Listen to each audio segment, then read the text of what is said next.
Michelle here, and Kiana. Do you ever find yourself telling yourself these same disempowering stories? So, say if something bad is happening in your life, you're just like, oh, this stuff always happens, whatever. Or if something good happens, you're like, this isn't going to last for long. Do you find yourself telling yourself those stories?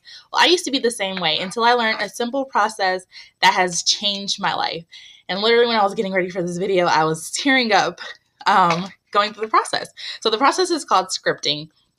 And if you've ever done this process, or you might have done the perfect day process, or I don't know, your perfect day. I guess that's what it's called. Anyway, if you've ever done that process, this is about the same thing.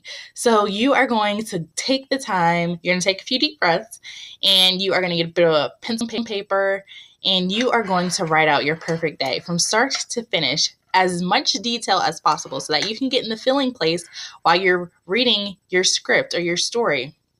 And I like to think of it as writing out this story. You're going to take as much time to detail it out like you are the writer of your perfect life. And the more you read it, the more you get in the feeling place of it, the more you'll see stuff start lining up in your life that you're just like, oh my gosh, that's in my life. That's in my perfect script. And I'm living proof of it. So I am challenging you to take the time to script out your life, and you're going to need about 20 minutes at least to get into the details, and then you can go back and you can add stuff later. But what you're going to do is you're going to visit your script at least once a day.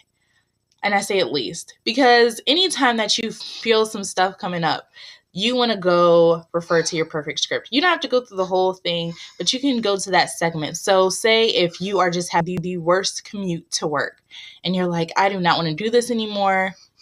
And maybe you write in your perfect script that you listen to your empowering audios in the car, and before you know it, you're at work.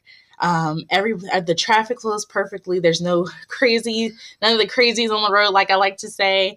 And you just have the perfect trip to work every morning. You arrive to work with plenty of time to mentally prepare and set your intention for the day. So you don't have to go through your complete script every time something yucky comes up in your life, but you can go through that specific segment that you want to change. But I want you to at least once a day go through your entire script and just get in the feeling place. Let everything come up. If you have tears that come up, excitement, if you can just see yourself there, or if things have already manifested, celebrate those wins, because it's really, really exciting. So that is my challenge for you today. Script out your perfect life. And I want to hear that you're committed down in the comments. If you've already done this process where you've scripted out your perfect day, or you scripted out your perfect life, I want to hear your biggest takeaway and what things have already manifested in your life. I will see you next time. Bye-bye.